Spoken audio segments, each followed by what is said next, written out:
Follow the money. That's what I always say. You always follow the money. Yeah. This is Follow the Money with Mitch Moss and Pauly Howard on VSiN.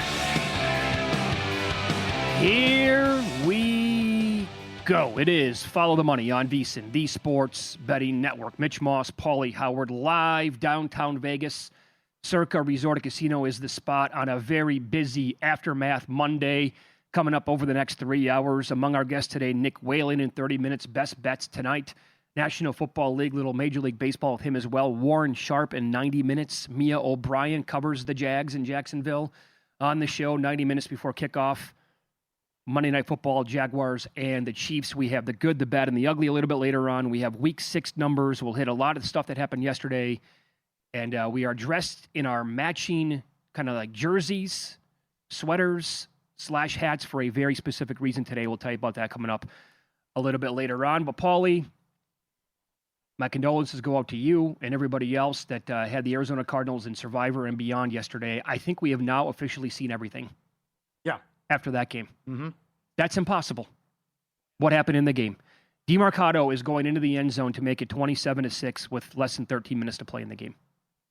And then for the second consecutive week, we see a guy not want to hang on to the football. I would, if I am a coach in the NFL, I would have a symposium, or call it what you will, a retreat before the season starts every single year, and I would show them nonstop highlights from the best running back to ever play the game, Barry Sanders. You see this guy?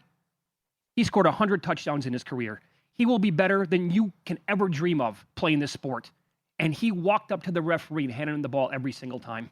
But you have to be a jackass and fumble it at the 1 yard line and it goes out of bounds. I will never understand this, ever. Yeah. There needs to be, whether you get up in front of the whole team and say it before the season, you should have addressed it after what Mitchell did for the Colts. Bingo. Why this happens on a regular basis. There needs to be ramifications where you just flat out say you're cut. I don't care who you are. If you're going to be that stupid, you're gone. But it keeps happening in college and the NFL. And it's whether you hit a home run and forget to touch home plate. Again, I can't think of the comparison. Why we do something like this. Because you see he starts slowing up at the 20-yard line and then drops it at the 1. It might be a clue that the Tennessee guy's chasing you, that maybe something's up. And then he watches it roll through the end zone as well. After the game, Murray said it's the last guy I would have thought would have done that. He has a high football IQ. I can't believe it. He handled it into him at the end, but it just, after it happened, but it's just incredible that you would do something so stupid because the game's over at that point.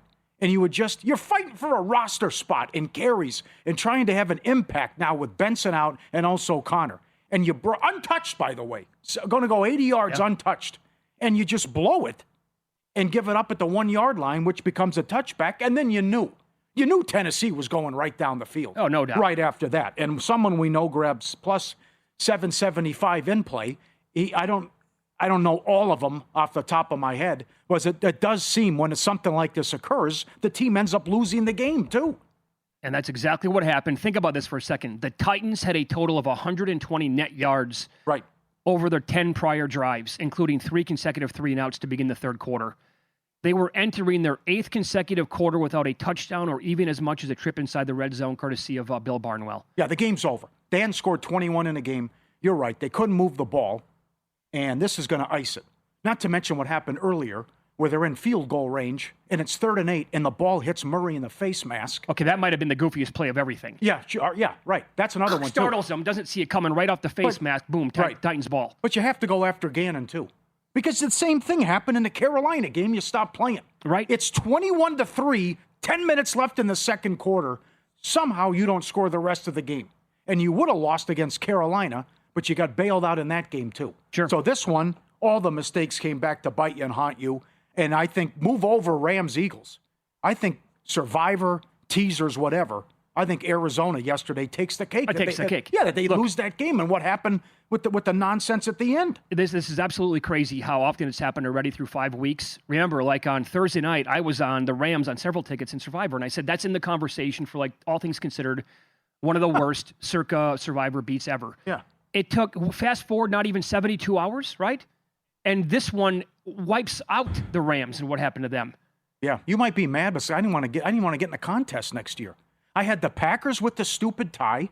I had the Rams, and then I had 5 on Arizona. I was like, this is stupid. How does this happen 3 times in a span of 2 weeks? I know. I score 40 points on the road and I get a lousy tie, and then I'm fumble at the 1, and then this happened?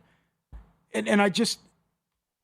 I just sat there numb for like 10 minutes. I bet. I had realized after... I hadn't realized, but I still had Red Zone on, and they had gone through every single touchdown of the day. And I'm still sitting there thinking, what the hell just happened? What did I watch? And the worst part of it all might have been the run on 3rd and 8 by Gannon.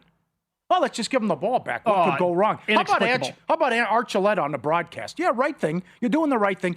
You got the 2-minute warning anyways. Of course you do. You have a free pass. There's no reason to run the ball. God forbid you run the clock out and pick up a first down. I can't imagine thinking, you know what? They have all the momentum. We're about to blow this. Let's run it 3rd and 8 and make this interesting. Yeah, game was over 28-3 if he hangs onto the football. But now we're in a squeaky bum time here. Are we even going to win the game outright at home? We'll give him the ball back. Our defense is going to be okay. Like, I like the way this is trending right now in the fourth quarter. And then also Callahan kicks the extra point to make it 21-12. Yeah. He doesn't try to make it an 8-point game. They got bailed out there, too. Yes. I mean, everything. Callahan's about to be gone. They're going to get blown out again. They can't move the football. Cannot move the football. And everything changes now. How about the 47-yard completion on Ridley on 3rd and 10? Wide open. Couldn't 6 plays, 80 yards. Yes. You can't that's the other thing. Not only did you the crap at the 1-yard line, then they score right away. Immediately. You can't let someone get behind you. Yep. You're up a couple scores. And then to go just to emphasize and point out that the game was over, the last 25 years, because as you pointed out, it would have been 28-6 if he doesn't drop the ball. Right. Teams up 22 points or more in the fourth quarter were 1,276-1. It's over. Sure. Game's over. Right. And then I can't believe the interception. Oh, I'm going to try to get up immediately for whatever reason. I stumble. I cough it up, run into a teammate. He kicks the ball into the end zone. I got 3 Cardinals right there, but a guy from Tennessee jumps on it, touchdown. I've seen it all now. They can't come up with the ball at that point. They're surrounding the ball as a team, and they can't come up with the ball. And then it squirts into the end zone, and then there's Tyler Lockett, who's done absolutely nothing, and he hops on it for a touchdown. I watched the fourth quarter again today. If we went to the theater to watch a movie about football, and that it kind of played out that way, I'd say this is the dumbest thing I've ever seen. This cannot happen. It's stupid. It would never happen in an NFL game. And I don't even know how to explain the INT. Yeah. That results in a touchdown to somebody else. I mean, all of that stuff that had to happen consecutively for Tennessee to get back, they were a completely dead team. Could not move the football. And then here's another one for you. This is courtesy of Next Gen Stats. The average win probability for Tennessee at any point during the game was 12.1%. Average at any point. That's the lowest for any winning team in any game since 2016. The Cardinals scored touchdowns on 3 of their first 4 possessions. They got aided by short field and then completely took a snooze fest on offense the rest of the way. Their 5 drives in the second quarter produced a total of 27 yards. Crap. Absolute crap. Yep. What happened? Why do you just fall asleep like that when it already happened in the Carolina game? 21-3. 10 minutes left second quarter, and that happens. Sure. And the ridiculous, he's not ready. The snap hits him in the face. That becomes a fumble. It's a chip shot field goal. Game would have been over there, too, if that happens. But again, no lead is safe. It's ridiculous. Arizona up 18. Miami up 17. Denver down 14. Saints down 11. Washington down 10. Right. All winners. Yep. Now, how about Circa Survivor? Entered week 5 with 12,396 remaining entries. 35-24 of them were on the Rams on Thursday night, 31-52 on the Cardinals, 756 on the Bills last night. The contest is now down to 4,669 entries. 23 people are on the Chiefs tonight, nobody on the Jags. 20 contestants or entries were on the Cardinals in the $100,000 Grandissimo contest. 15 on the Rams, 4 on Buffalo. 16 entries left. Each remaining entry has a value of more than $430,000 to it now. Hello. That escalated quickly, huh? Yes, it did. $7 million up top. Oh, mama. And don't forget about the Westgate Survivor contest as well. 26 on the Rams, 24 on the Cardinals, 3 on Buffalo, 1 on the Eagles, 1 on Seattle. 25 entries left out of 111. The pool is worth $550,000. Each entry there now is worth $22,200. The carnage finally showed up in week 5. Mm-hmm. Yes, it did. You knew it was coming at some point. Yes, it did. And the key is just trying to stay off those landmines, and you have to win the heart attack games. And I think that you probably had 2 heart attacks this week. Yep. I'm surprised not that many people are on Buffalo, but they go down as well. You could see that coming, too. Yeah, you could. After what happened with the Rams and Arizona, it's like, okay, well, you know what's the Bills are going to lose now, too. And that's exactly what happened. What a week. Oh, what a week. So sick. Absolutely sick. Do you think you're talking to your you're trying to go through this and teams you're going to pick, and then you just do a recap afterwards, and it's just like part of you feels like you let the other guy down, but it's like, what can you do? Like, look how you lost. I know. There's nothing you can do. Everything was set up beautifully. You had your path. I'm saving the Colts. I got the Titans coming up. I'm okay, and it's just Cardinals are clearly the right side. Yeah. Rams are clearly the right side on Thursday night. Yeah, I can't believe this. I just look at this picture, and I'm like, what are you doing? Something needs to be done here. Something has to be done. This can't continue in football. Why would you do this to yourself? Somebody explain it to us. Why are you dropping the ball at the 1-yard line? Right. You do everything in your power to get to this level in your career, and you want to cross the goal line. But then, no, let me get it out of my hands right before I cross it when I'm running. I think a couple viewers are right with the tweets. It's hitting a home run, and you're ready to celebrate, and you forget to touch home plate. I don't understand it. Ghost ride the whip. I don't There's know another what it good is. one. You look. What's the gain? What are you gaining by doing this? You look cool. I don't get it. Another thing that had Pauly so frustrated over the weekend that he turned the game off. Find out why next here on VSiN.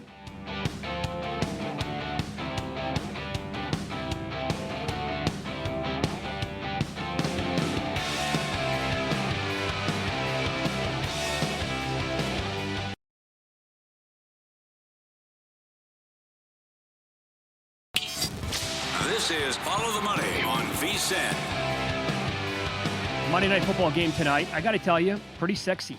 I like it. I'm not going to rip on the Jags. They have good numbers so far, and they have been impressive through 4 games. Nice win last week to go to the Bay Area and beat the 49ers. They are a 3.5-point home dog tonight to the Chiefs. A total is 45.5. Are you involved in this game at all? Oh, yeah. Chiefs money line and Chiefs in the contest. Trying to go 5-0 with the ATS after bad weeks. It's a bunch of 2 and 3. So. Oh, you're 4-0 in the contest entering tonight's action. Nice job. Yeah. Okay, so very good. They've won 8 in a row against them. They have their number. I don't think this takeaway thing can continue. The Jets are the opposite of the Jaguars. Jaguars take it away multiple times every game. Right. Jets set the record. Can the luck continue for Jacksonville? I just think how the Chiefs looked last week, getting Worthy back and different offense. Mahomes has their number. They get the win. They get the cover. Mahomes rushing yards over. Mahomes longest rush over. Butker over 1.5 made field goals. And we're coming in tomorrow talking about a Chiefs win. All right, so I'm looking at other player props as well. You know, Mahomes has not been running the ball well lately, last 2 games, below 5 yards in both of those. But it is a primetime game, and you go back to the first 2 games of the year, he was absolutely mashing it. He's 13-1 to have the most rushing yards tonight. Oh, not bad. Yeah, but Etienne has been really, really good. So I'm trying to find So here's the deal, right? With overall, the Chiefs against the run so far, like adjusted line yards on defense, they are 20th overall. Jacksonville is 4th best on offense. But when you look at some of the numbers and break it down, the power success on defense by KC, they are 15th overall. Stuffed rate, this is where they're very good. They have the 3rd best stuffed rate. But that's actually on offense. Check that. On defense, they are 17th overall. So it's middle of the pack. In the second level, and then also at the in the open field, Kansas City is 31st and 31st, respectively. On offense, for Jacksonville, they are 8th and 3rd in those 2 fields. What does that mean? That if the stuffed rate is not going to contain Etienne at the line of scrimmage tonight in this spot, once he gets beyond the line of scrimmage and that defensive front, well, so far so good for him and this team, second level and in the open field, and that's where the Chiefs defense is really no good at all. So I would look at Etienne's longest rush over so far this season, game by game, 71, 30, 10, and 48 longest. KC has not allowed a lot of long runs, though. Justice Hill last week went for 71. That's by far the longest. But I think Etienne over 13.5 tonight is probably a good bet. Yeah. I think I'd throw that out. That was a blowout. But I would too, yeah. Our AI stat, they love Parker Washington tonight. Yes, they do. They think he can have a big game and go over 15 yards easy. Strange had a ton of targets in the last game. I don't mind Strange props. as well. Remember, KC was awful against tight ends last season. And are you going to get Thomas going? That's how you love in life, though. You have this record, and Thomas hasn't been a big factor in the offense. So that's one thing to look at as well. But other than that, I think it's kind of hard with these props, other than Washington and Strange. Nothing jumped out to me. But I think KC's going to emerge victorious. But it's a good spot here for Jacksonville. How many times are they on Monday night? How many times do they play Monday night home games for everyone to see? And this will truly determine if they're contenders and if they're a playoff team and deserve to be in that discussion in a stacked AFC. Yeah, overall, defensively, the DVOA numbers for Jacksonville, they are fourth best in the entire league. Against the pass, they are also fourth best in the league. And Mahomes had it humming last week against a bad Baltimore defense. They're 13th overall passing DVOA. I'm wondering tonight, because the Opta AI stats also, they love Mahomes to go under. Like, they have him for, like, right around 200 yards. His prop is, like, 230s, I think, maybe even a little bit low 240s there. So they have him going. And I would also look at, I really wanted 10.5 for Hunt and Pacheco for longest rush to go under, because Jacksonville's rush defense has been really good at slowing down opposing backs and limiting long runs. And those two guys have not exactly been banging out the explosive rates or run rates this year. Like, longest rush by game, Pacheco, 10, 7, 10, 12, Hunt, 6, 11, 6, and 7. I think I'd have to go under Hunt 9.5 if you can find that out there. I wanted 10.5, but I think 9.5 is still probably a good play. All right. As for baseball, the two games that we have going on, weird times tonight, right? In Milwaukee, the game starts at 8:15. Yeah. Local time. First pitch on a Monday night. So tell everybody to pay off the tees here why you turned off one of the games over the weekend. I'm rooting for Toronto and Seattle. I think that'd be a sexy and a unique ALCS. I can't wait for the automatic strike zone to get here next year. Man. I know what Bogarts thinks. That call against Bogarts in the ninth inning, that's a walk in the park compared to what happened in the Seattle game. I mean, these calls are so important and so ridiculous. For the home plate umpire, it's 0-2. And Kirby throws a pitch right down the middle, and it's called a ball. And I go, how can you call that a ball? And, of course, on the next pitch, he hits out a home run, a 2-run shot, and Seattle loses 3-2. I mean, the importance of these games and blowing calls and how a pitch right down the middle is called a ball. And I'm like, that's it. You can see it coming. Bam, right? Okay, once he fumbles at the 1, here comes Tennessee right down the field. Because he's just so frustrated, and you got to regain your composure.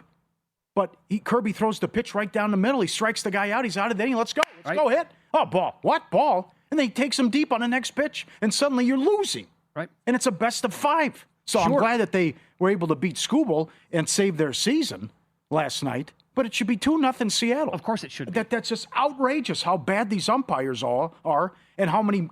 This guy, when you go back and grade his work and how many calls, I mean, this was like Eric Gregg.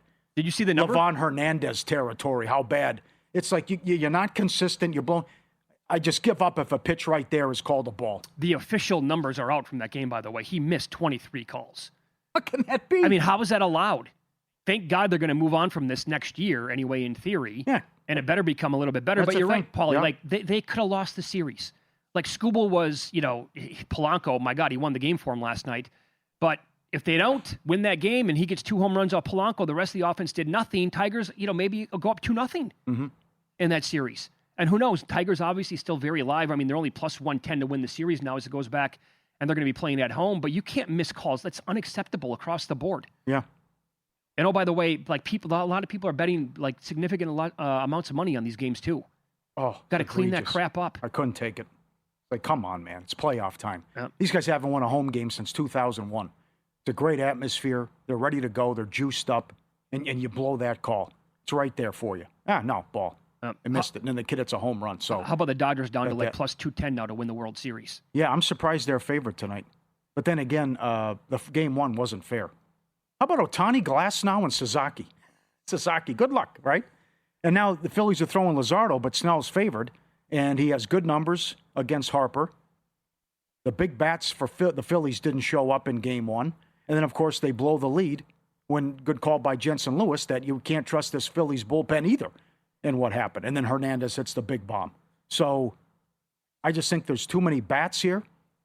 and the pitching depth that they have, and Robert's just going to say, "The hell with my bullpen. Here comes a stud starter, and good luck with that." Sure. And by the way, that's a huge benefit here for the Dodgers that they had a day off yesterday, because now if you want to, again, no problem, right? Why not trot Glasnow back out there if you want to? Like if Snell goes 6 strong and they're in the lead, you can go Glasnow for maybe 2 innings again and right into Sasaki, no problem. Yep. I saw Jensen Lewis mention this too. You go back the last 3 years in the divisional round, you win game 1, you're 11-1, winning the series. So that's been a nice run. It is set up beautifully here for the Dodgers in this game. Yes. Freddie Freeman in his career against Luzardo, he has 4 hits and 11 at-bats, a .364 average, 1 home run, 3 RBIs. Contreras, by the way, in the Cubs game a little bit later on for the Brewers, in only 10 at-bats, he's hit 2 home runs off Imanaga. And Yelich also with good numbers off of him. I don't agree with this. I don't understand with the opener with Ashby. Priester won 19 games in a row. Why are you making him come out of the bullpen where his numbers aren't as good? I don't understand why you're getting cute doing that. So you go Ashby probably 1 or 2 innings, and then you'll go with Priester. And then you get the Cheerio news. I mean, come on. First guy ever to have 3 hits in 2 innings, and then he get the hamstring injury? I know. How about the way they started that game? Double, double, double. Yeah. Over with before you could blink. Great job by the Brewers taking him out in game 1. Yeah. But, yeah, it's unfortunate with him. I also have to point out, great atmosphere, great fans, 4 hours of hell, whatever. The Phillies have lost 5 of their last 6 home playoff games. And they were so good in the regular season. You said that you're surprised the Dodgers are favored? Tonight, yes. Yeah. Do you trust Luzardo enough to make a bet on him? I don't. No, I can't get behind that guy. Not at the current price. Well, certainly I give them the edge once if it's tight and you go late with what they're going to do with their game plan. Oh, yes. And the arms coming out of the pen. As the season settles in, the NFL market gets sharper. Finding edges isn't easy. That's where VSiN Pro comes in. Save 40% on our football season special. Follow the money, promo code FTM. Every pick, every guest, every host through the Super Bowl. Every best bet, the betting splits, the AI-powered prop projections, wide receiver, cornerback matchup tool, and the prop analyzer. NBA guide comes out tomorrow. Jonathan Davis in studio tomorrow. Hockey gets underway. Lock it in, 40% off. Promo code FTM. The content's ridiculous. Everything up there, phenomenal.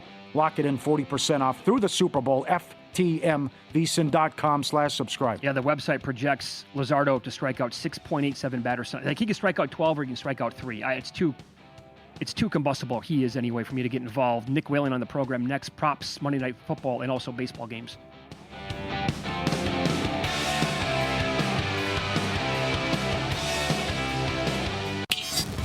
This is Follow the Money on VSiN.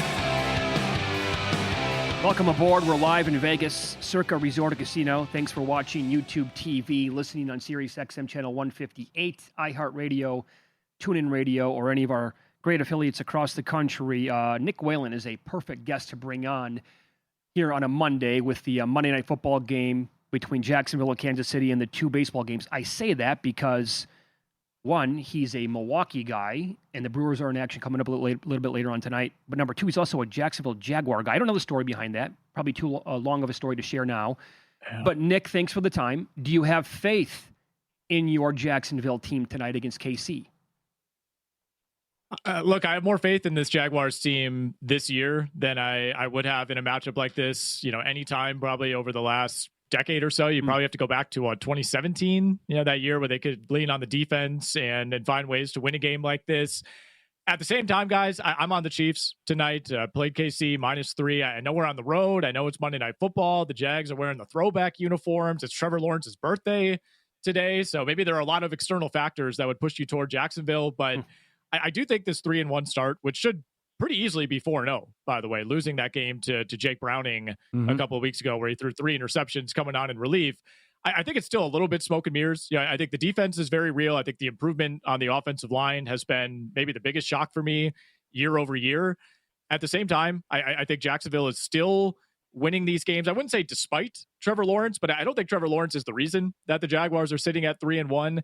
And I think this is the type of matchup where you need a big game out of Trevor Lawrence. I don't know if they're going to be able to have that same level of success on the ground against this Chiefs defense. I thought KC came out, played a disaster game defensively week 1 against the Chargers. I think they've been a lot more buttoned up these last 3 weeks. I think they'll be ready for Travis Etienne. They'll be ready for Bashal Tutin on the ground. And at some point, Liam Cohen is going to have to ask Trevor Lawrence to go out and win this game. I don't trust him to do that, even as a Jags fan, even as a mostly Trevor Lawrence supporter. I think that's a dubious proposition. So I think we're a couple weeks away from maybe seeing the full coalesced version of the Chiefs offense. Once they get Rashee Rice back, you do worry about this maybe being a little bit lower scoring if you're on KC. But in a game that I think will come down to the quarterbacks, I got to side with Mahomes. I think we also, I agree. I also think you have to a little bit dismiss what happened last week when they looked so good, but it was against the Ravens. After what, I mean, Houston had been a mess offensively, and they scored on their first 8 drives with Stroud in the game. That was unbelievable, man. I mean, I think we mostly expected Baltimore to struggle. I was actually of the belief that line should have been a little bit higher, but Houston had just been so incompetent offensively, right? Didn't even reach the red zone until the fourth quarter against Tennessee a couple of years ago. And there's the Ravens defense, once again just providing no resistance. I mean, they're giving up over 400 yards per game now on the season, and that was actually Baltimore's worst loss since 2017, ironically against the Jacksonville Jaguars, when they lost a game 44-7. Like, the Ravens have had injuries in the past. They've had personnel changes. Lamar's missed time.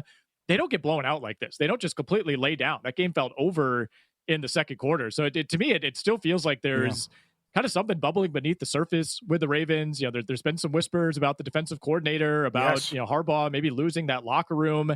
And I don't think it gets any better this week, guys. I mean, you got an upset LA Rams team coming off a brutal loss on Thursday night on extra rest, now coming to Baltimore, and that injury report's not going to be any friendlier. I think they're looking at a 1-5 start. So do I. I think it's going to be violent, nasty for that defense this week. I think the Rams, with that extra rest, I think you're spot on. 2 losses now like that. They should be 5-0 at this point. They're not. They're 3-2, and their offensive numbers are awesome. I think they're absolutely going to kill Baltimore or score a ton of points in the game. But that's kind of Captain Obvious here. What player props did you kind of identify for tonight's game that you like? Yeah, so the Chiefs side is really my primary play here, but one that I like on Kansas City is Patrick Mahomes over 23.5 pass completions tonight. Again, I think it's going to be a high volume passing game for both teams. We have to respect the Jaguars' defensive improvement until proven otherwise, although it does not look like Trayvon Walker is going to be out there, which is a very big deal as far as stopping the run goes for Jacksonville. But either way, I don't think we have a ton of faith in the Chiefs running game. So I think this should be a high volume game for Mahomes. We saw CJ Stroud go over this number against Jacksonville. The Browning-Burrow combination went over this number in terms of completions. Brock Purdy even got to 22 completions in what was a really bad game for him, one that Jacksonville was able to control defensively. And, we're still early in the season. We're only 4 games in terms of the sample, but Jacksonville is number 2 in the NFL in terms of opposing quarterback passing volume so far. 39 pass attempts per game against that defense as teams struggle to run the ball. So I think that's the script again tonight for KC. Very good. As a Brewers guy, do you like them in this game tonight? Do you like the fact that they're going to go with an opener here? Pauly doesn't, by the way. He said that in the previous segment. And is this the year? I get the stiff competition, but are the Brewers going to make it to the World Series? Man, I've just been conditioned as a Brewers fan to expect the worst at all times. So, coming on TV and saying, yes, the Brewers are going to win the World Series feels like a curse that I don't want to put on this team. But look, you have to be really encouraged, of course, by what we saw on Saturday. I think I could tell you here in Wisconsin, none of my friends wanted us to play the Chicago Cubs, even though I think on paper it's the better matchup than the Padres, because there's increased pressure with this series. It's like, not only are you in the NLDS, but you're playing your biggest rival. You absolutely cannot lose this, or you're going to have to live with that the entire offseason.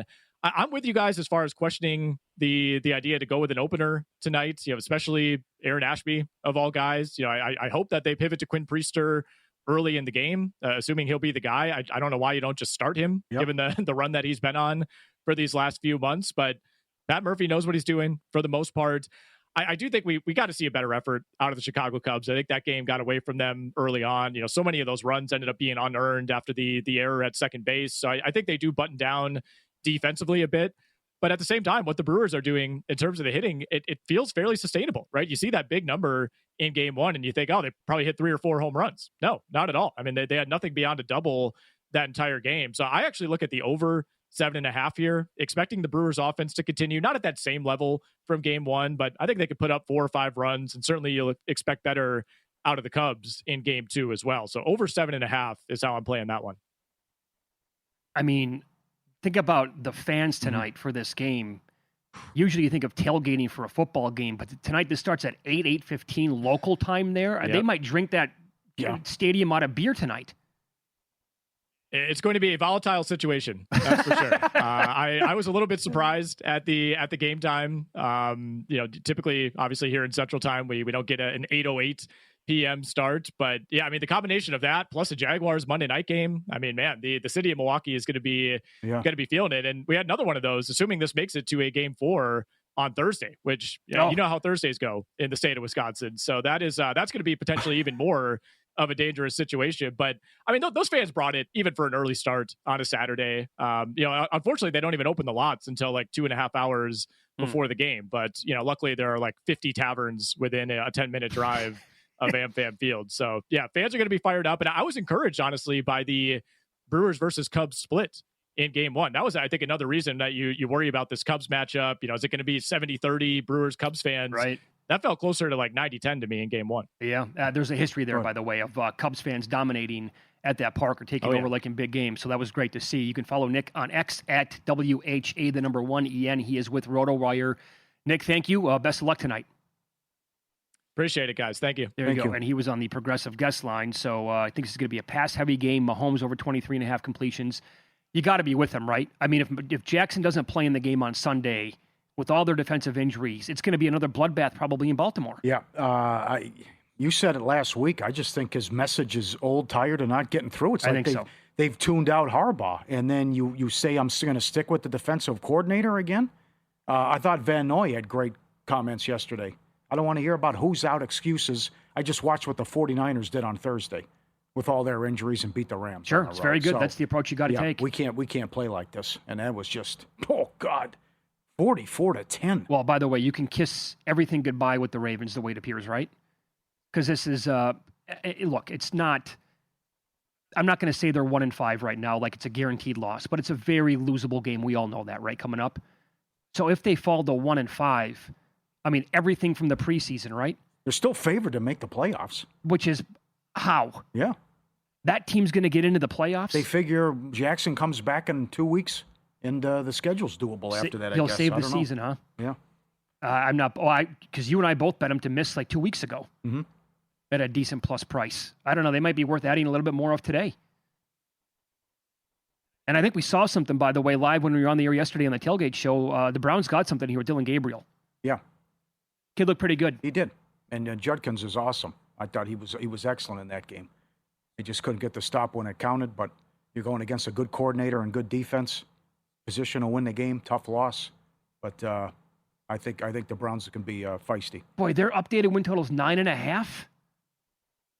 Who's that? The Ravens. It was 10.5. They're gonna. It all comes down to when he. Yeah, I know. It comes down to when he comes back. I know. Because after that Ram game, there's a lot. It's if he plays, they're going to be favored in a ton of games coming up. That's true. All right, let's follow the money here on VSiN, the Sports Betting Network. Pauly's going to recap the weekend with win some, lose some, 50-1 ticket that cashed, and it's only the 5th time this has ever happened in the sport of college football. Pauly will tell you what it is next.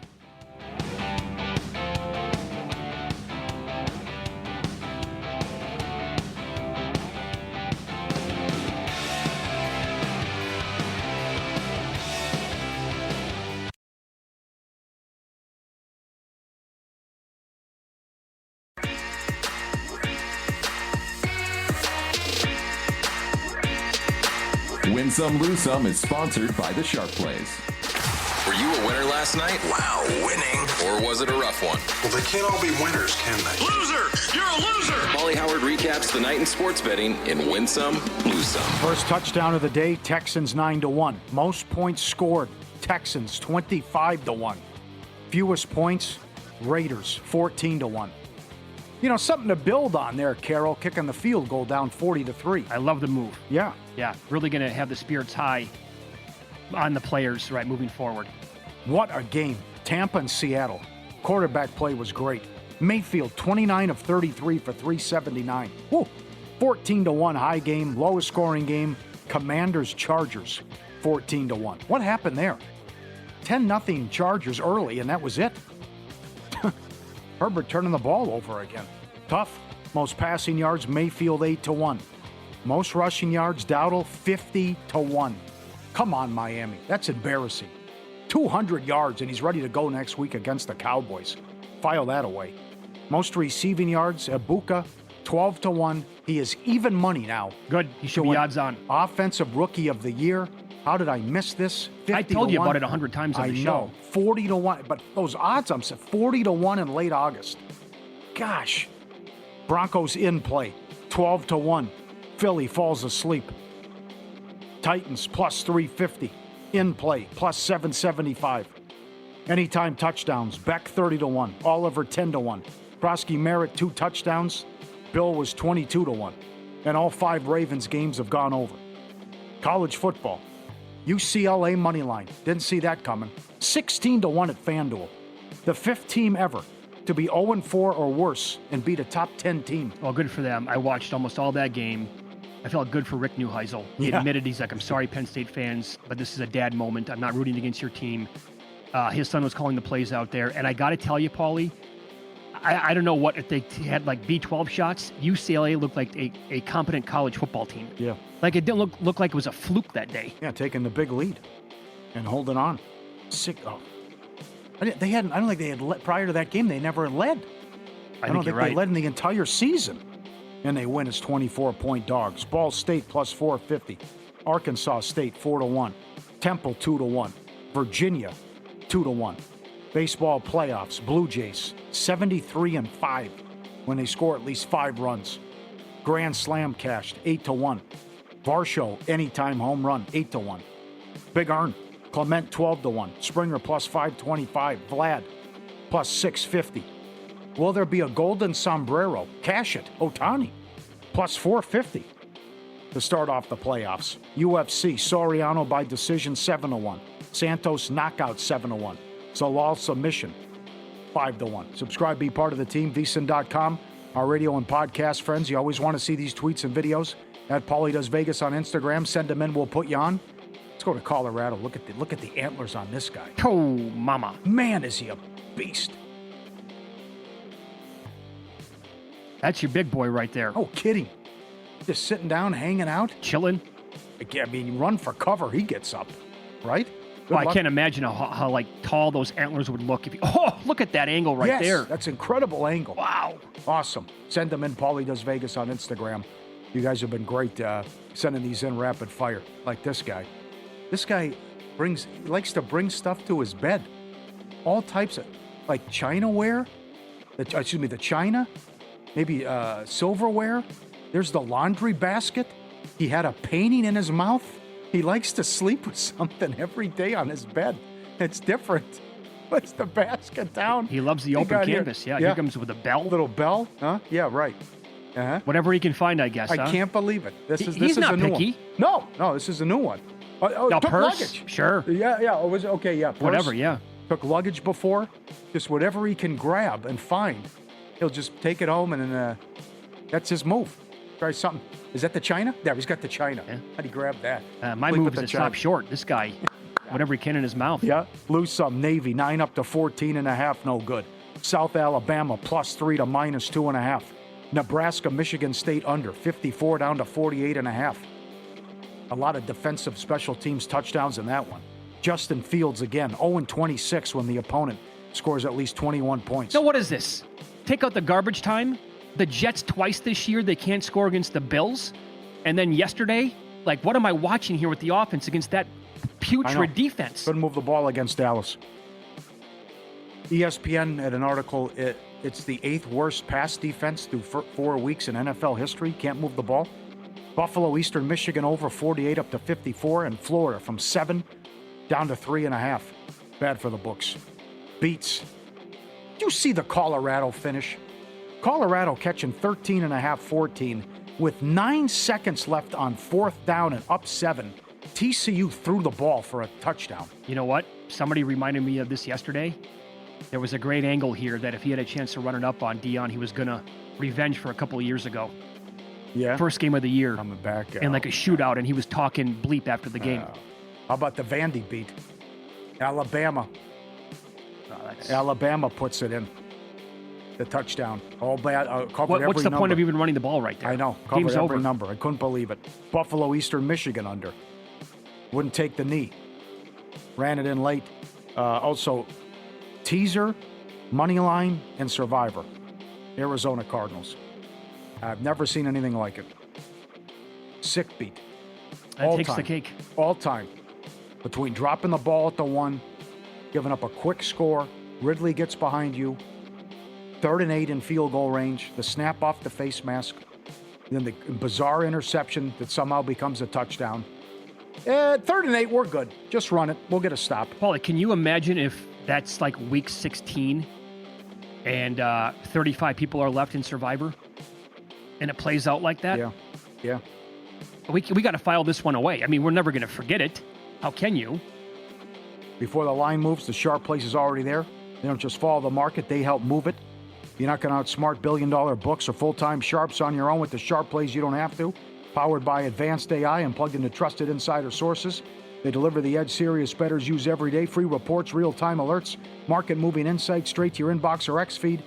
They've been at it since 2011. Documented results, public logs, transparent receipts. SharpPlays.com. Trusted by pros. Watched by the books. Visit SharpPlays.com and stay ahead of the line. Sharp Plays. You can always email the show. It's ftm@vsin.com. By the way, top of the hour, we'll get into Week 6 numbers, National Football League. This is from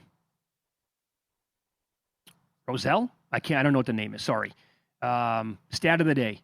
At one point yesterday, Jamar Chase was tied for the team lead in tackles with 3. I saw that. All coming on Browning interceptions. Yep. How bad is that team? Yep. He's considering a quarterback change now. I think he has to. Wow. I mean, the guy's he's played a couple games and he's second in interceptions to you know who, as Gino keeps turning it over. There needs to be a quarterback change there too. They have to make the call. Come on, he's killing you. Yeah, he really is. And I got to tell you, like, you know, a lot of people will say, well, this good coach, right, made it to the Super Bowl. Zach Taylor did not make it to the Super Bowl. He was carried by you know who, Joe Burrow. Yeah. So the idea that this guy is some guru or some really good coach, get lost with that. He stinks. And then the guy from his tree, Callahan, we saw a miracle yesterday with Tennessee. We all know that he's probably the worst coach in football. Like, are these a lot of the guys from that tree? Like, do you think Taylor's good? Forget about this year. Slow starts every year. Of course. No way. Right. You're wasting his prime. And that's all Joe Burrow right there. And the team has also been negligent in addressing serious needs on both sides of the ball. Yeah. This is how about this news now from Adam Schefter moments ago. Chargers rookie running back Omarion Hampton will be placed on IR. So, for those who don't know, that means that he will miss a minimum of 4 games due to his ankle injury. That's a big blow. He was playing great football despite that team getting blown out yesterday. Yeah. That's a wonky result, by the way. 27-10 at home, you lose to Washington. Yeah. Things have changed quickly there now. And they better go beat Miami. And I know Ross let McDaniel have it after that game. If they get blown out, that might be it. Because it sounds like Ross is ticked off. 17-0? That's another one. You can't beat Carolina? You can't, and you don't up do and much down the after field? that? Yeah, right? That's what's going to hurt us with these Waller tickets. They might win 3 games and be irrelevant, even though he's going to put up numbers. Yeah, I don't know if that factors in too much. I mean, maybe it does. Also, there are good candidates, by the way, but I think that he's like the ultimate candidate to win that award, the comeback player of the year. And he was great yesterday. Mm-hmm. By the way, you can probably kiss goodbye like any decent number on him moving forward. Yeah. And I find him 29.5. Sorry. Yeah, sorry. And the Eagles just fell asleep too. Yeah, they did. I mean, you let a team hang around, and a good team, they'll come back and bite you. And it was a great job by Peyton going for 2 in the win. And Denver gets a big win on the road. And again, the passing attack, and you can't get Barkley going. Bizarre result. That was PI on Goddard, though. I can't believe they didn't call it. Right. That should have been 1st and goal, Philly there. All right, Week 6 numbers coming up next. What a schedule. A London game. Only 3 games in the afternoon. A Monday Night Football doubleheader. And the opener for this game was 2 points shy of the look-ahead number, and that's based on 1 game. I'll explain why next here on Follow the Money. It's VSiN, the Sports Betting Network.